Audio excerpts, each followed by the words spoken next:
Bueno, Luna, vos habías comentado recién tenías una duda. Sí, son como mini dudas, pero que me Dale, quedaron. dale. Arranquemos y vamos barriendo posiblemente alguna que sea común con otros compañeros también, así que no hay problema. Ok. En la clasificación de aluminio, la serie 1000, no entendí bien a qué se refería.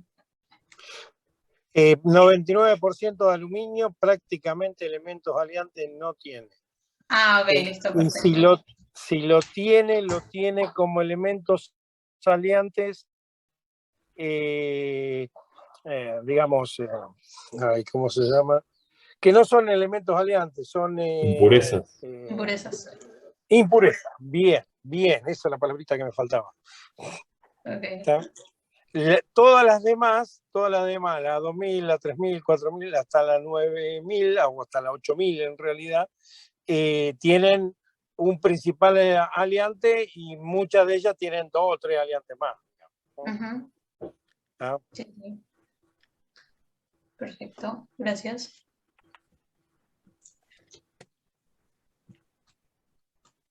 Bueno, no sé si alguien más Chicos, quiere vamos preguntar. escuchando, vayan tirando, siéntanse libres de preguntar, ¿eh? Aprovechen ahora, chicos.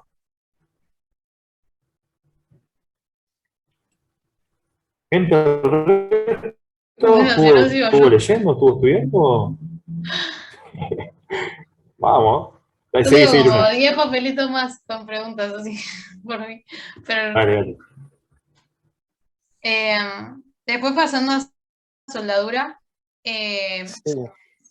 en la parte, o sea, el gas que se le tira también tiene que ver, ayuda a la, voy de vuelta.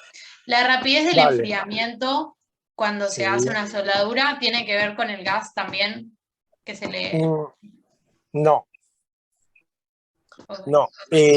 A ver, la naturaleza del arco eléctrico es una naturaleza muy importante y surge justamente de que en realidad, digamos, es una energía que se deposita, digamos, en el charco de soldadura, que es un flujo plasmático. Como flujo plasmático, digamos, es altamente energético, o sea, entrego mucha energía y a su vez me devuelve mucha energía, porque plasma significa que yo tengo el átomo, una de las explicaciones de plasma, ¿no? Que el átomo lo tengo prácticamente disociado de los electrones, por lo tanto, tiene un estado energético muy, muy elevado y es muy ávido de electrones. Entonces, así como yo le entregué mucha energía para que se funda todo rápidamente, el núcleo del átomo, digamos, va a tratar de tomar electrones rápidamente para equilibrarse, digamos. Entonces, se calienta y se enfría rápidamente. ¿Tá? Ok, Pero ok. no tiene nada que ver con el gas. A ver, ¿qué es lo que hace el gas? El gas es un protector como tal. Ujú. eh, y protege de el oxígeno, del nitrógeno y de alguno que otro, muy en pequeña escala, como el hidrógeno del aire, digamos, que si se incorpora eso al charco de soldadura, sonamos, digamos, ¿no? Tenemos muy mala calidad. Eh, entonces, como gas activo o neutro, lo único que hace es barrer, digamos, el oxígeno del aire, digamos, fundamentalmente. Cuando hablamos de arco de soldadura por electrodos revestidos, ahí tenemos una ventaja adicional que es la escoria que se forma por el revestimiento. Entonces, la función de la escoria por el revestimiento eh, es que una vez que está, digamos, el material ya solidificado y al rojo vivo está cubierto, digamos, por esa escoria que lo aísla, digamos, térmicamente, o sea que tengo una ventaja adicional ahí. Perfecto, gracias. ¿Está? Porque el revestimiento es el que genera también el gas de barrido. Ujú. Así que bueno. Yo tengo una duda, perdón, para sumar ahí, sobre el revestimiento de electrodos. Sí, No entendí bien cómo funciona la protección mecánica que da el electrodo revestido sobre el electrodo. la protección mecánica. Ah, Sí. bien. En realidad, cuando hablamos de protección mecánica, significa que no es que está protegiendo al alambre, sino que tiene un determinado nivel de resistencia, de compactación, digamos. El revestimiento que siempre va a tender, digamos, a degradarse, a fundirse o a romperse después de lo que hace el alma del electrodo. O sea que cuando yo estoy fundiendo, funde el alma del electrodo y el revestimiento se va fundiendo retardadamente. No sé si se entiende. Sí, creo haberlo entendido, sí. Gracias. Entonces, protección mecánica fundamentalmente por eso, digamos. ¿Tá? No es que protege al alma del electrodo, ni protege la soldadura y demás, ¿no? Sino que, digamos, no es, tampoco es más resistente, digamos, sino que acá hay una sumatoria de protección mecánica más protección eléctrica, digamos. Está bien, Sería Carlos, básicamente. o no me acuerdo quién hizo la pregunta, no se refiere, ¿no?, a la cuestión de que en la soldadura por electrodo queda la cáscara superficial aislándolo del medio que lo rodea. No sé si se refirieron a eso. Y no me acuerdo quién había preguntado. Yo había preguntado, pero por eso no lo había entendido bien. ¿Cómo, Bautista? Disculpa, no te entendí bien. Que yo lo había preguntado, pero por eso no lo había entendido bien. Ok. No, Digo, pues, eléctrico también está puro. cuando uno termina, ¿no?, de hacer el cordón de soldadura, ¿no?, la soldadura que está trabajando, en Sí, la superficie sí va a quedar, ¿no?, la parte que se llama la escoria, si es una cáscara que queda por sobre la soldadura, que si bien no va a sumar ningún tipo de resistencia mecánica ni nada por el estilo, sí es algo que queda aislando, digamos, la soldadura en sí del medio. Más allá de eso, tengan en cuenta que eso siempre se extrae, y si yo realmente necesito algún tipo de protección o algo, termino haciendo un procedimiento a posteriori de la soldadura. ¿Está bien? Pero esto es a lo que me refiero, por ahí los que han soldado algo de forma hobbyista y demás, con electrodo revestido, sabrán que cuando uno termina de soldar queda arriba como una capita que es muy frágil, que uno generalmente con una piqueta o un cepillo de acero se extrae, ¿sí?, para después, bueno, pintar o lo que fuere necesario.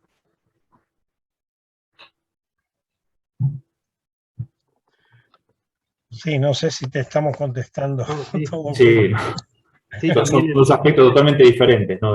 pero eso de la Claro, escoria también estaba en la soldadura de arco sumergido también. Pero sí, me ayudó un Ok, está poco. bien. bárbaro. Bueno, Luna, vos tenías más, me parece, anotado. Sí. dale, Eh, no importa que sea, que parezca tonta o que parezca sonsa, háganla porque a veces una pequeña tontera así te confunde todo y Sí, así yo que no quiero dale, pisar al resto, o sea, si alguien tiene una consulta, no quiero ponerme yo a hacer mis consultas siempre ahí. Por eso como que dejo un espacio en el dale, medio. dale, Dale, dale. no hay problema. Lo del carbono equivalente no entendí bien el concepto y la cuenta de la cosa tampoco. Ahí está.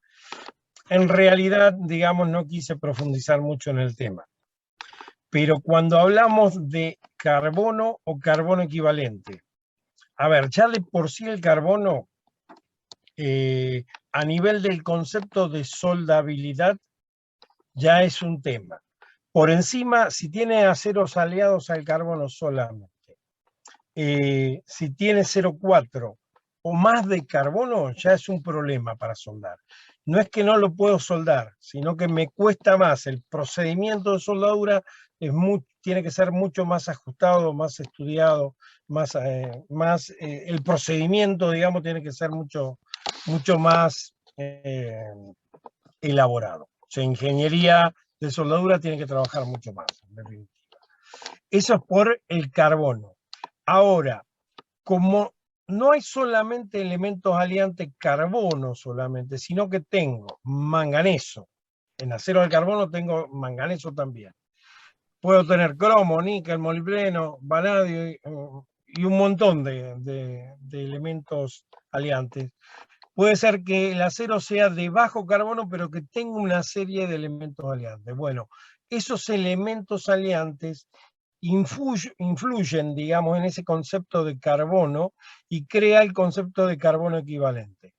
De manera tal de que el carbono equivalente es igual a un coeficiente de 1 por el porcentaje de carbono, más un determinado porcentaje, por ejemplo, de 0,3 por el porcentaje de manganeso. Y después más el cromo por un determinado porcentaje, el porcentaje de cromo por un determinado porcentaje, más el níquel por un determinado porcentaje.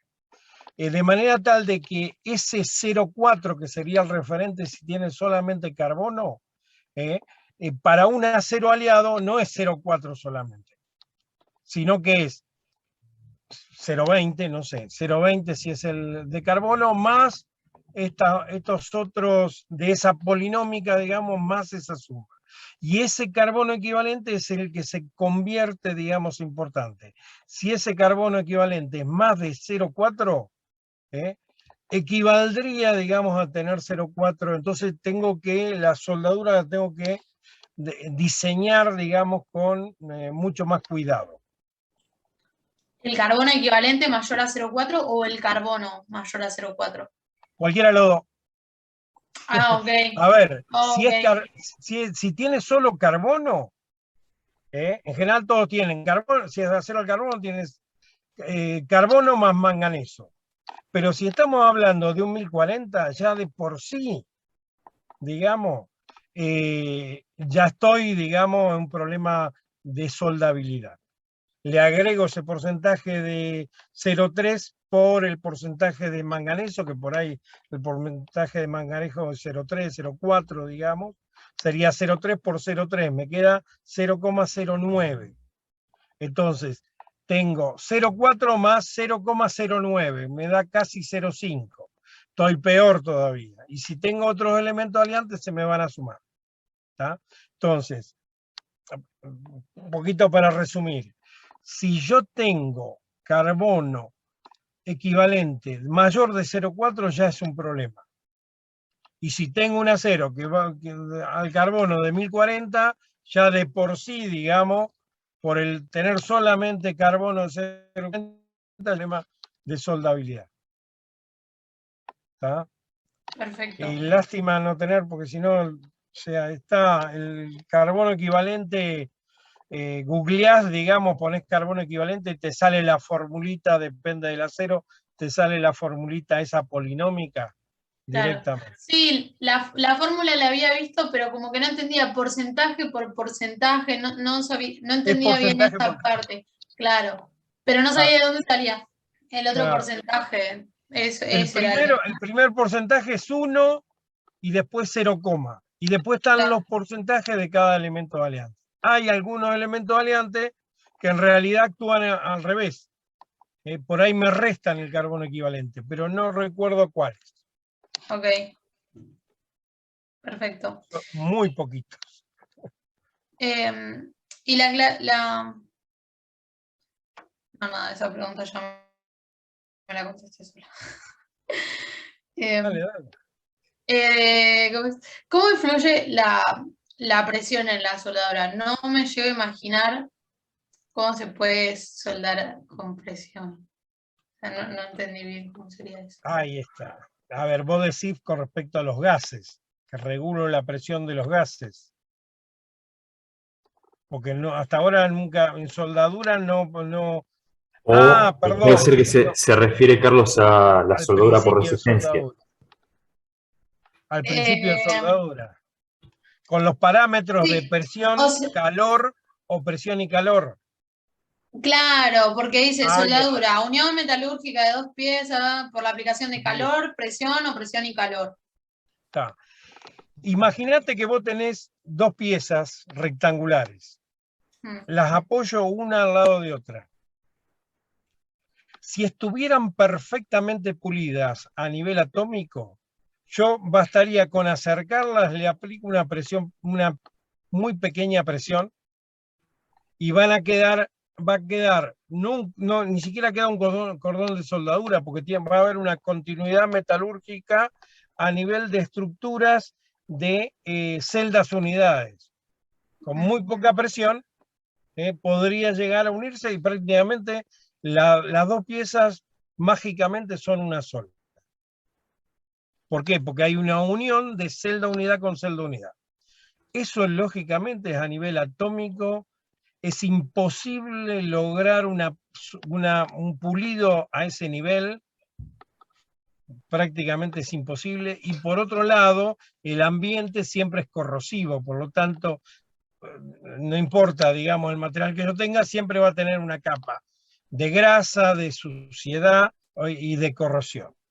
Entonces, si yo quiero unir esas dos piezas sin aporte de calor, tengo que aplicar una elevada presión, una muy elevada presión. Entonces ahí sí, con una elevada presión puedo lograr la unión. ¿Tá? Entonces, esas soldaduras, por ejemplo, es con forja. Cuando yo golpeo, digamos, no sé si viste forjar alguna vez, cuando golpeo, muchas veces se ve en las películas forja en caliente. Sí, La sí. forja en caliente, que agarran, ponen las dos, una planchuela y otra planchuela y la golpean. ¿Tá? Eso es compresión. Lógicamente, en caliente, la presión que tengo que hacer es mucho menor. Con golpes lo puedo llegar a unir. Que en realidad los que fabricaban carros antes y demás, era toda forja en caliente. Si yo, esta forja también la puedo hacer en frío, pero nada más que tengo que utilizar un martinete, o sea, tengo que utilizar una fuerza muy importante. Claro. ¿Tá? Por ejemplo, cuando tengo soldadura por resistencia, utilizo la presión. ¿Por qué? Porque necesito que las dos piezas, que después le voy a hacer pasar una corriente eléctrica, estén muy, muy firmemente adheridas y en la zona que yo quiero que se unan. ¿Tá?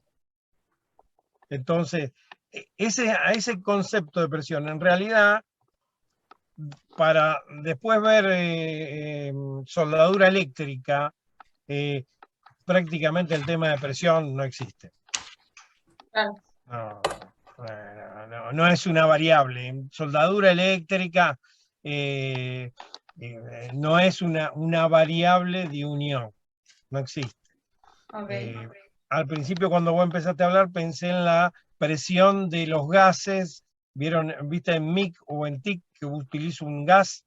Lógicamente regulo la presión.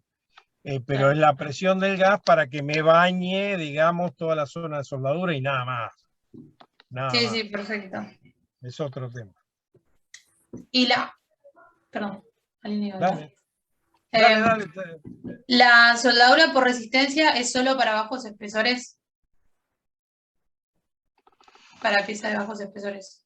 En general sí, ¿no, Juan? Sí, tal cual. A ver, tengan en cuenta que se usa muchísimo, ¿sí? En la unión de chapas, por ejemplo, las carrocerías de los autos.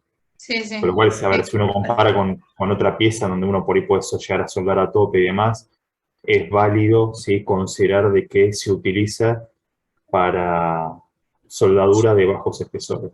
Ten en cuenta que en algunas soldaduras especiales hasta se pueden llegar a soldar 3 o 4 chapas. ¿Sí? Si bien obviamente tiene unos determinados parámetros especiales, una presión de unión muy alta y demás, hasta se pueden llegar a soldar 3 o 4 chapas. ¿Sí? Sí. Perdón, esa era la soldadura por punto, ¿no? ¿Estaban hablando? Conocida, sí, vulgarmente como soldadura por punto, exactamente. ¿sí? Importantísimo como parámetros, yo diría clave, esto que mencionó Carlos, ¿sí? La presión es fundamental y la corriente. Sí, esos dos parámetros son los que terminan definiendo en gran medida tener una buena soldadura. ¿Sí?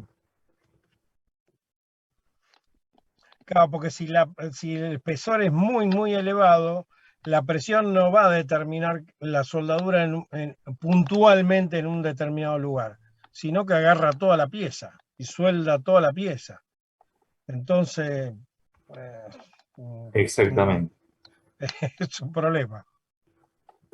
Hay una acotación de la fórmula del carbono equivalente que la encontré, solamente para que la tengan presente, que el contenido de carbono equivalente es igual a, primer dato, porcentaje de carbono directamente, sumado en forma directa, más el porcentaje de níquel dividido 6, ¿sí?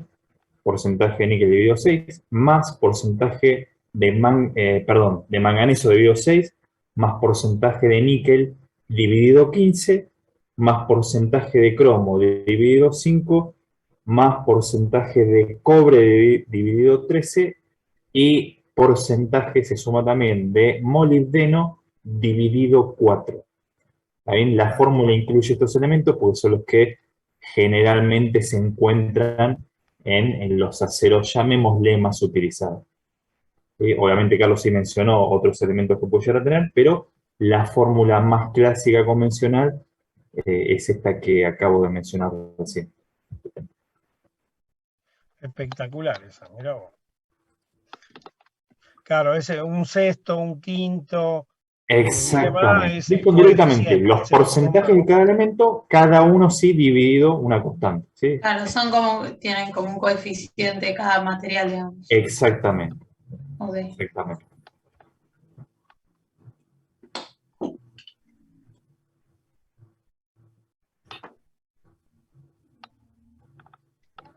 Bueno, Chicas y chicos, el resto, Yo tengo otra sobre soldadura. ¿vale? No me quedó muy claro la aclaración. ¿Por qué en la soldadura TIG dependía la polaridad? O sea, tenía que prestar atención a la polaridad del electrodo y del metal. ahí está. Bien. En TIC es electrodo no consumible. Y como yo estoy hablando de un flujo plasmático, o sea, un flujo de electrones que pueden ir hacia el electrodo o pueden ir hacia la pieza. Bien, con lo cual la principal energía puede estar puesta en la pieza o puede estar puesta en el electrodo.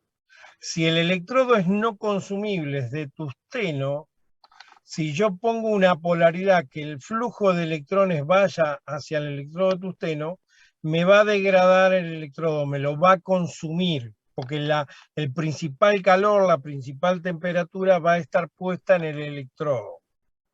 ¿Tá? Entonces, digamos, no puedo utilizar una polaridad en donde el flujo de electrones sea hacia el electrodo, sino tiene que ser hasta la pieza madre. No sé si te lo Perfecto. contesté. Sí, clarísimo. Muchas ¿Tá? gracias. Si no se degrada, pero empezás a soldar, se degrada. Se empieza a desgranar, digamos, el electrodo y encima es tungsteno. El tungsteno, ¿qué va a hacer? De una manera u otra va a quedar retenido en el cordón de soldadura, con lo cual tengo microinclusiones de tungsteno, digamos, dentro del charco de soldadura. Entonces me desmejo. No solamente pierdo el electrodo, que sale bastante carito, digamos, Es muy costoso sino que también, digamos, la calidad de la soldadura es muy mala.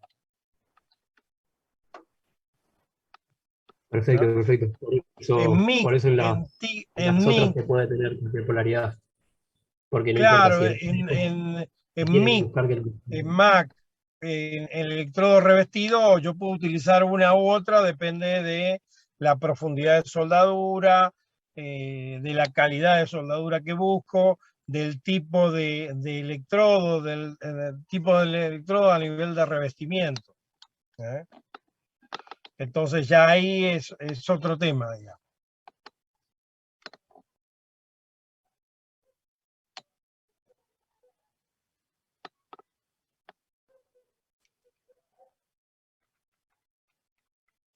Carlos, perdón, había dicho que el flujo de electrones tiene que ir al electrodo, ¿no? En TIG, No, al revés, a la pieza.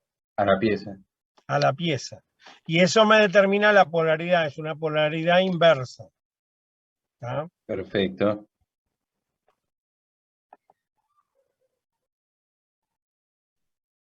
Porque dése cuenta que digamos, el plasma va a estar alrededor de 6000 grados y el electrodo, digamos, de carburo de tungsteno, digamos, no, de carburo de tungsteno no, de tungsteno, digamos, que tiene un par de aleaciones más que hace que lo hace más resistente a la abrasión y demás. No recuerdo ahora, en el apunte está aliado con qué, digamos, con serio creo que es uno. Bueno, no recuerdo bien. El tungsteno funde a cerca de 3000 grados, digamos. Entonces, si yo un flujo de electrones que viene a 6000, digamos, lo ataca, directamente lo va a consumir. Lo ablanda y lo desgrana.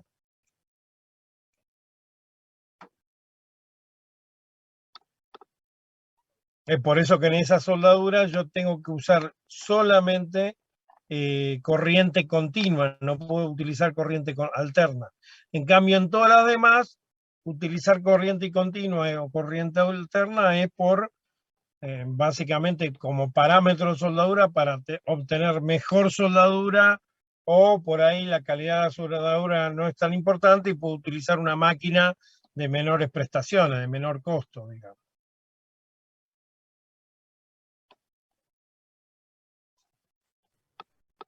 Así Chicos, que, les recuerdo algo que Carlos había mencionado en la clase pasada. Si tengan en cuenta, generalmente la soldadura TIG suele ser sin aporte de material, ¿sí? Digo suele ser porque cabe la posibilidad, ¿sí?, de utilizar una varilla como aporte de material, ¿sí? En el caso de MIG y MAG, sí o sí, necesariamente por la naturaleza del proceso, es con aporte de material. ¿Está bien? Cualquiera de estos últimos dos procesos, como mínimo, van a ser procesos semiautomáticos. ¿Por qué? Porque yo voy a regular en la máquina el nivel de avance del material, ¿sí?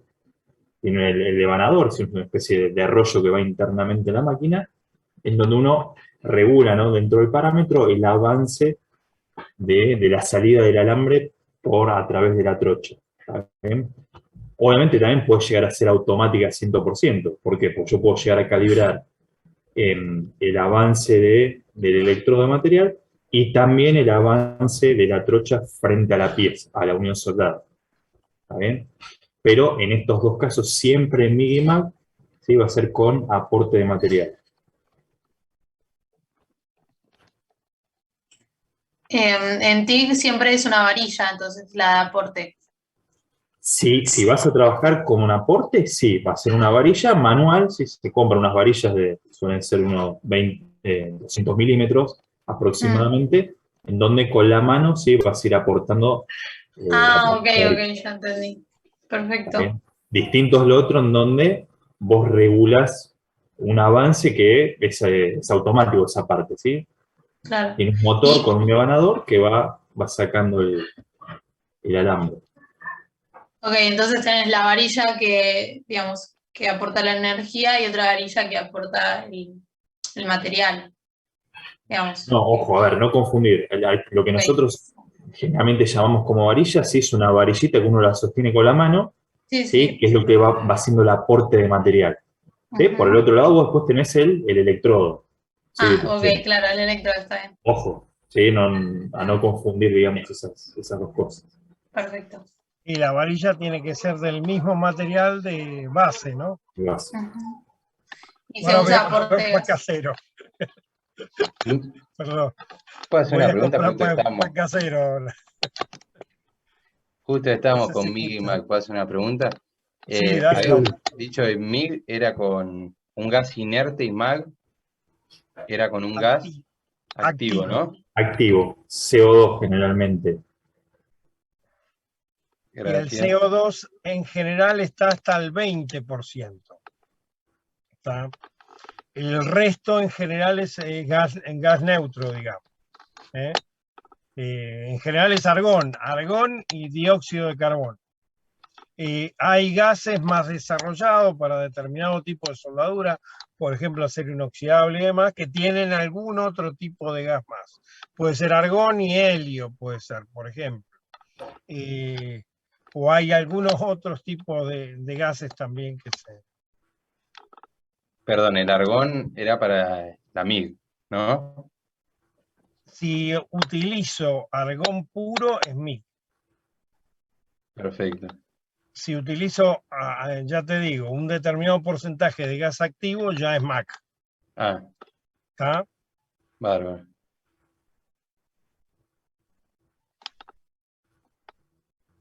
Ahí lo importante en soldadura es la clasificación de electrodos al carbono y la clasificación de electrodos, ¿cómo se llama? De baja aleación. De baja aleación. ¿Tá? Ahí cambia, digamos, la clasificación. Se agregan, ¿no? Se agregan en los de baja aleación, se agrega ese dígito de alfanumérico.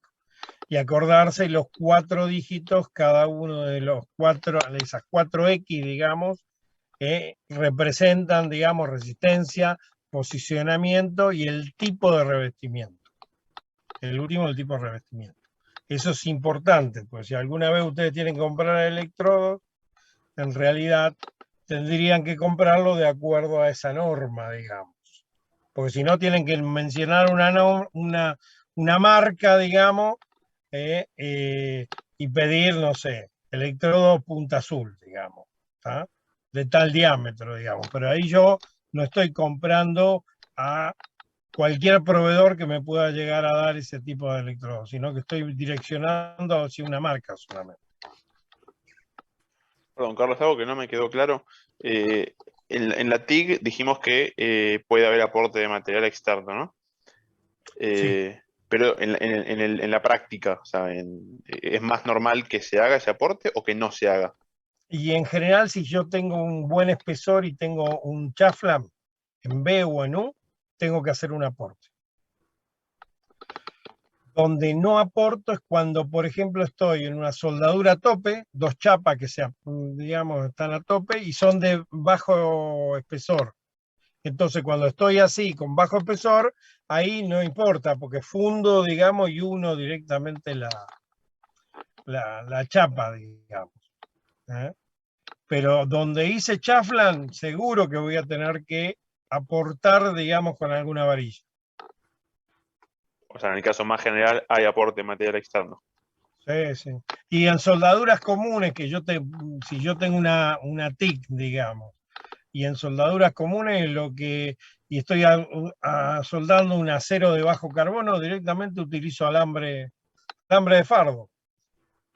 Directamente.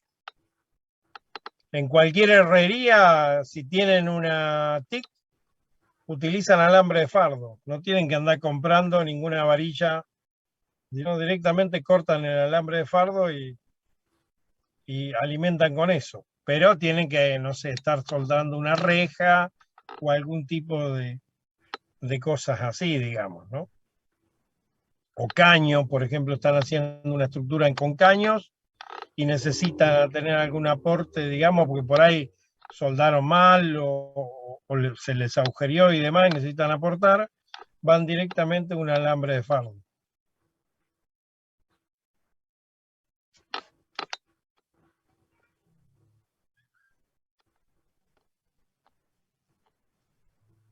Había mencionado que para estudiar la teoría de soldaduras usáramos, no, perdón, de tratamientos termoquímicos usáramos el Abner, me parece.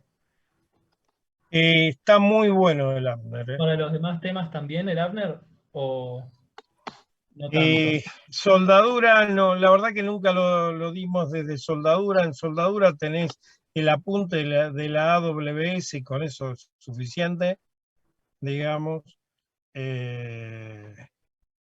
Pero inoxidables hay un apunte que está subido. De inoxidables, por ejemplo, si ustedes ya chicos estudian las 80 y pico de filminas de la presentación, también es más que suficiente, ¿no? O sea, no es necesario que vayan a buscar a otro lado. Sí, obviamente, si alguno quiere ampliar, lo puede hacer, pero con eso también es más que suficiente.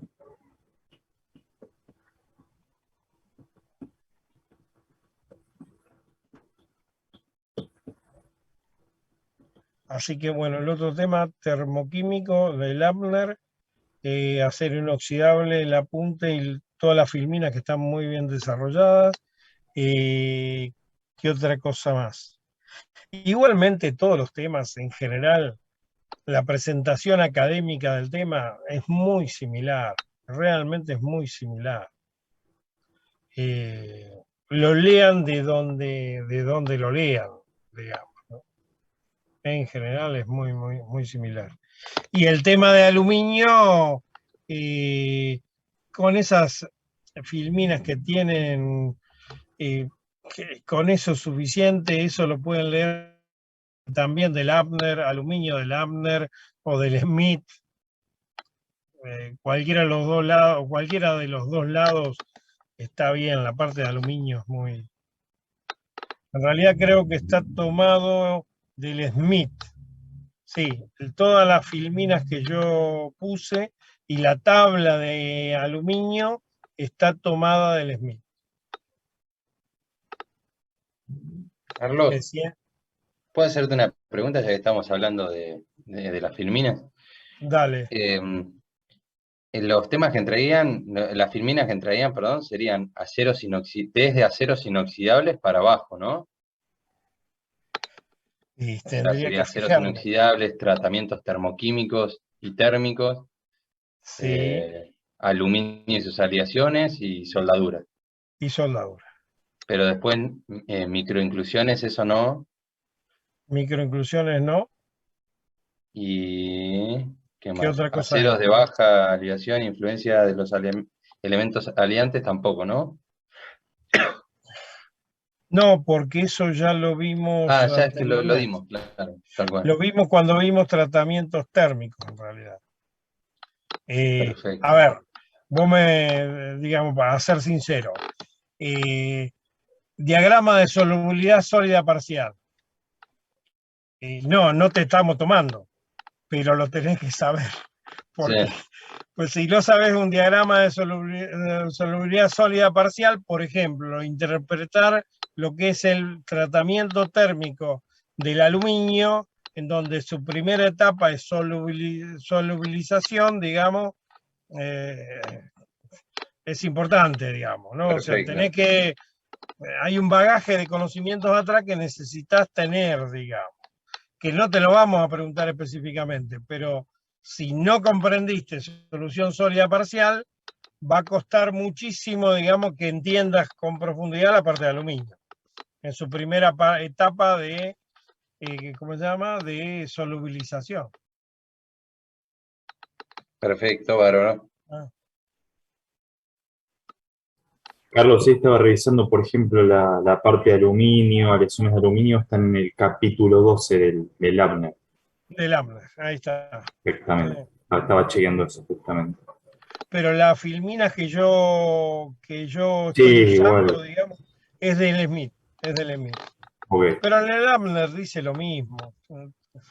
Nada más que por ahí el Abner es más práctico, digamos. Tiene un grado de aplicación mucho más y por ahí también el Abner te da cuestiones puntuales de aplicación de aluminio para tales y tales, digamos, usos, que por ahí en la parte académica del SMIN no está eso. Hay que verlo más adelante.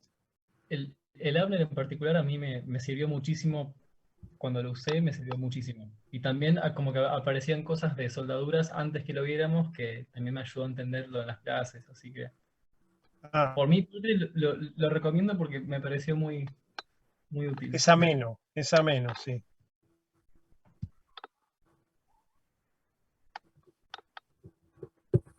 Chicos, recuerden, ya me imagino que a esta altura del partido todos se lo deben haber bajado, pero a comienzos de año yo hice un drive compartido en donde teníamos los 4 libros estos de cabecera, ¿no? Disponibles para bajar, digital. Algunos con una calidad un poquito mejor, otros por un poco menos, pero no importa, se leen igual. Teníamos el Abner, el Smith, el Maroni y teníamos un libro más, y el Callister, El Callister. que ahí tienen para entretenerse largo y tendido. Si alguno por algún motivo por ahí no se lo bajó o perdió el enlace o algo, no, pero yo creo que lo había subido al campus, el link. Así que pueden ingresar ahí y si alguno no se lo bajó todavía, se lo pueden bajar. Yo tengo una duda de termoquímicos. Dale. No recuerdo bien por qué la capa superficial de la cementación no debe ser hipereutectoide. Bien, muy buena pregunta esa. Si yo estoy por encima del 0,8, la microestructura resultante, si analizo el diagrama hierro-carbono, es perlita más cementita en borde de grano. Eso lo vimos hasta cuando vimos las imágenes de cuando desarrollamos el diagrama de hierro-carbono y analizamos, digamos, los hipo, los eutectoides y los hipereutectoides, ahí estaba claramente. Y estaba la imagen, digamos, del hipereutectoide. ¿Te acordás este tema de la cementita en borde de grano? ¿Qué era lo que pasaba? Sí, perfecto. Sí, fragilizaba el material. Claro. En definitiva, era una capa de vidrio que recubría cada uno de los granos, digamos. Y como la cementita es muy, muy frágil, digamos, si yo lo someto a un estado de tensiones y de deformaciones, cuando se deforme, digamos, la cementita no se va a deformar. Entonces empieza a desgranar el material, esto lo he dicho entre paréntesis, digamos, salta algún grano, digamos, y digamos, te hace un desastre, un engranaje te hace un desastre directamente. Entonces, cuando yo cemento sobre una base de 1020 o de cualquier, digamos, acero aleado, 4120, 4320, 5120, 8620, cualquier acero aliado con bajo carbono y le agrego carbono con un potencial de 0,8. Más no.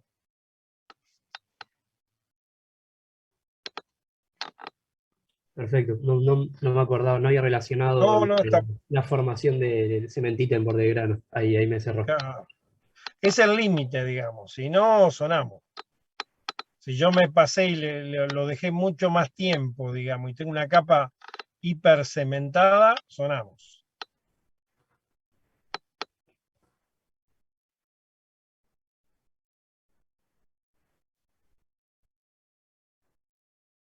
Aparte en los aceros al carbono que tengan más de 0,8% de carbono, prácticamente ya el carbono no me va a dar más dureza, me trae más problema que otra cosa. Realmente me trae más problema que otra cosa. Si es estrictamente aceros al carbono, si es acero aliado, ahí entran a jugar otros temas que empiezan a aparecer carburo de cromo, aparte de la cementita empieza a aparecer carburos de cromo o carburos de molibdeno o carburos de vanadio, digamos, que muchas veces ese tipo de carburos lo que hace es permitirme a mí trabajar a más alta temperatura, porque digamos ese material mantiene la dureza a más temperatura. O sea, hay todo un juego, digamos, que aparece en otros carburos que no es el carburo de hierro, que es la cementita, digamos, ¿no? En general esos carburos, los de cromo y demás, no aparecen en borde de grano, no precipitan en borde de grano, sino que por ahí por ahí no. En general se quedan muy distribuidos entre los granos, en cada uno de los granos. Entonces, como quedan distribuidos los granos y son partículas duras, resistentes, serían como los precipitados en el aluminio, digamos. Lo que hace es, me mejora las propiedades, digamos, del material. En general, por ahí a alta temperatura, para el trabajo a mayor temperatura. Una pregunta sobre eso de la formación de carburos. ¿Eso no es lo de la sensibilización del material? ¿O me estoy equivocando? Que a una cierta temperatura en los aceros inoxidables se forman carburos de cromo y debilita la resistencia a la corrosión. ¿O es otra cosa? Eso te lo voy a explicar ahora Juan Pablo, pero Sí. no tiene nada que ver con lo que yo dije. O sea, lo anterior, esos carburos de cromo, digamos, que estoy hablando, carburo de vanadio y demás, estoy hablando de aplicación de aceros aleados, no de aceros inoxidables. Entonces, esos Perfecto. carburos finamente dispersos mejoran las propiedades mecánicas. Cuando me voy al acero inoxidable, bueno, te dejo Juan Pablo. Claro. Claro, a ver, cuando uno habla de aceros inoxidables, el efecto es totalmente indeseado, ¿sí? ¿Qué significa esto? Que yo siempre voy a tratar de evitar esa formación de carburos de cromo. ¿Por qué? Porque justamente lo que hacen estos carburos de cromo concentran, ¿sí?, un porcentaje altísimo de cromo. Entonces, ese porcentaje altísimo de cromo lo tiene que sacar de algún lado. ¿Qué significa esto que lo va a sacar? Va a tomar mayor cromo de los granos aledaños, ¿sí? Con lo cual, cuando uno analiza esa matriz que tiene carburos de cromo, voy a tener una concentración altísima en estos carburos y una diseminación de cromo muy pobre alrededor, ¿sí? Y esto genera corrosión intergranular. Entonces, en los aceros inoxidables en particular, yo siempre voy a tratar de evitar la máxima posible esta formación de carburos de cromo porque son perjudiciales, ¿sí? No va a ser algo deseado. Y todo lo que vos explicaste es correcto, ¿sí? El proceso de sensibilización y demás, pero bueno, para este caso en particular de los aceros inoxidables, es algo indeseado, no es algo que vaya a buscar. Claro, ahí mezclé acero aliado con acero inoxidable. Exactamente.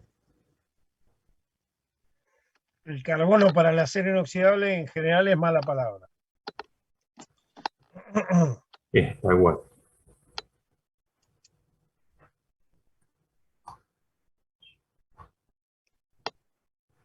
No sé, chicos, si algún otra pregunta. No es muchos temas, tampoco son muchos temas. Son Yo 4 tengo- temas. Sobre inoxidables tengo tres preguntas tengo. La primera era si los aceros martensíticos también tienen buenas propiedades en la corrosión por tensión, bajo tensión, o son solo los ferríticos los que tienen. Estás hablando de aceros inoxidables, ¿verdad? Sí, en los aceros inoxidables. Si los Bien. martensíticos son también buenos en ese tipo de corrosión. No son buenos, ¿sí? Hay un solo tipo, ¿sí?, de acero inoxidable que es bueno, que de hecho es una de las aplicaciones principales, son los aceros inoxidables ferríticos, ¿sí? Esos son los inoxidables adecuados para ese tipo de solicitación, ¿sí? A ver, ¿es la única aplicación? No, desde ya, ¿sí? Se utilizan para otras aplicaciones con una rigurosidad de resistencia a la corrosión menor que los austeníticos, pero con total seguridad, si vos tenés una solicitación de ese tipo, vas a tener que seleccionar sí o sí un inoxidable con estructura ferrítica. Perfecto. Y la otra duda era, estaba ahí haciendo la guía de inoxidables, te pedían en un lugar decir las propiedades tecnológicas y mecánicas, no sabía bien cuáles eran las propiedades tecnológicas de los dúplex, porque al mezclar los austeníticos con los ferríticos no sabía si en la soldabilidad y en la maquinabilidad, no sé si habían tenido un punto medio o tenían más preferencia con alguno de los lados. Bien, entiendo la pregunta. Mira, ¿cómo se contesta eso? ¿Sí? Va a depender básicamente, ¿sí?, de la proporción de ese acero en particular dúplex. ¿Qué significa esto? hay dos proporciones que son muy comunes, que son las de mayor aplicación, que es 60-40 y 40-60. ¿De qué? De estructura austenítica con estructura ferrítica. En un caso, el 60 pertenece a la austenítica, en el otro caso a la ferrítica. ¿Bien? Entonces, de acuerdo a esta proporción, ¿sí? En tu estructura, en tu matriz, las propiedades van a ser más parecidas hacia un acero inoxidable que hacia el otro. Entonces, concretamente, dependiendo de eso, por ejemplo, si estás hablando de un dúplex 60% austenítico, 40% ferrítico, y bueno, vas a tener unas propiedades más parecidas a la de un acero austenítico. Con lo que eso implica, ¿no? ¿Qué significa? Que vas a tener mucha mejor conformabilidad, eh, por ejemplo, para estampados profundos. ¿Cómo se llama? Los vas a poder utilizar a temperaturas mucho más bajas, ¿sí? Recordad que, por ejemplo, los austeníticos no presentan esa transición dúctil frágil, ¿sí? Con lo cual, tranquilamente los vas a poder estar utilizando a 50, 60 grados bajo cero, por ejemplo. ¿Está bien? Entonces, a ver, no te pido que de memoria me des por ahí valores específicos de propiedades mecánicas o de propiedades tecnológicas, pero sí que me lo puedas argumentar de esta forma que te lo estoy explicando. ¿Sí? Sí, perfecto, perfecto. Tengo que prestar atención a la proporción. Y sería, o sea, no sería, por ejemplo, en soldabilidad no sería no tendría una tan buena soldabilidad como los austeníticos, pero estaría como en un punto medio tirando para los austeníticos, digamos, Depende. dependiendo ¿Por qué? de la proporción del acero, ¿De qué va a depender la propiedad de soldabilidad? A ver si recuerdas que de hecho Carlos recién lo estuvo tratando bastante. de lo del carbono. Exactamente. ¿Y por qué te lo digo? Porque vos vas a tener en los dos grupos, ¿sí? Tanto en austeníticos como en ferríticos, vas a tener una serie especial que son de ultra bajo carbono. ¿Sí? Entonces, si vos estás trabajando, por ejemplo, un austenítico de muy bajo porcentaje de carbono, muy bajo porcentaje me refiero 0,02%, por ejemplo. ¿Sí? De hecho, entrar dentro de esta clasificación, como máximo tiene que ser eso. Pero los tenés tanto ¿cómo se llama? En austeníticos como en estructura ferrítica también. Entonces, los ferríticos es exactamente lo mismo, los que son los EBI, que se llamaban así, también como tienen un porcentaje de carbono recontra bajo, muy bajo, también van a tener una propiedad de buena soldabilidad. ¿Está bien? Claro, sí, sí, entendido. Gracias. Sí, obviamente que eso en su momento lo habíamos explicado, en los aceros inoxidables en particular, cualquier proceso de soldadura realmente tiene que estar muy acotado, ¿sí? Por esta cuestión de que habíamos mencionado el SAC, que es la zona afectada por el calor. ¿Por qué? Porque si el proceso no está hecho de la forma correcta y yo tengo una concentración a ver, más que de concentración, dependiendo del porcentaje de carbono del acero, ¿sí? Teníamos, no sé si recuerdan que había mostrado un diagrama, una ventana de temperatura a través de la cual yo tenía que tratar de pasar lo más rápidamente posible. ¿Por qué? Porque en ese rango de temperatura, si yo lo mantenía mucho tiempo a esa temperatura, dentro de ese rango, me empezaba a formar los carburos de cromo. ¿Está bien? Entonces, siempre en los inoxidables, especial cuidado al momento de soldar, porque si bien por ahí no voy a estar afectando la resistencia mecánica, sí puedo estar dañando severamente la propiedad de resistencia a la corrosión. Que justamente, si yo voy a utilizar un acero inoxidable es porque estoy ponderando altamente esa propiedad en particular. ¿Está bien?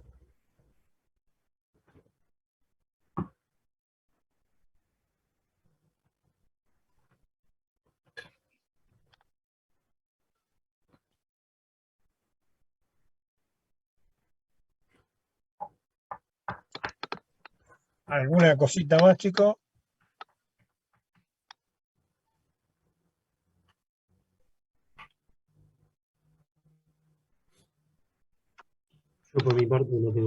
Está. Y el tema del carbono equivalente, digamos, es fundamentalmente un problema. ¿Por qué? Porque a mayor porcentaje de carbono, como yo estoy calentando, fundiendo, y a su vez estoy enfriando muy rápidamente, la posibilidad, al enfriar muy rápidamente, la posibilidad de que tenga zonas martensíticas, se convierten en muy importantes.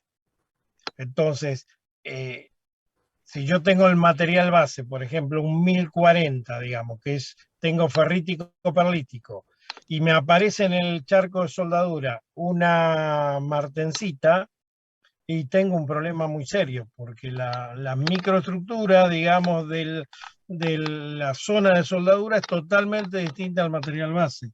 Con lo cual, digamos, hay un digamos, problema de propiedades mecánicas que después, digamos, me va a determinar que se me fisure ahí en esa zona. Entonces, por eso el carbono equivalente, digamos, para los aceros aliados o para los aceros comunes es importante. ¿Tá? Y si estoy en un 0,8% de carbono y estoy con una posibilidad que me aparezca martensita, pero de una manera muy altamente posible, digamos, ¿no? Entonces, si me aparece, no sé, si yo hago una determinada pieza, la sueldo, y es un 1040 o 1060 y me aparece martensita, yo necesariamente en el procedimiento de soldadura, ¿qué voy a tener que hacer? Voy a tener que hacer como mínimo un destensionado muy fuerte. O por ahí tener que tomar la pieza y calentarla, digamos, para hacerle un tipo, no digo revenido, pero un poco más también. Puede ser un recocido para que me quede, o un normalizado para que me quede la pieza totalmente homogénea. Que eso es lo que pasa, por ejemplo, cuando sueldo fundiciones. Cuando sueldo fundiciones con un 3% de carbono, y es muy probable que cuando yo hago el charco de soldadura con 3% de carbono me queda martensita, pero de cajón, digamos. ¿Está? Entonces se entiende por qué el carbono equivalente, digamos, es importante, porque me cambia la microestructura o del charco de soldadura o de la zona afectada por el calor.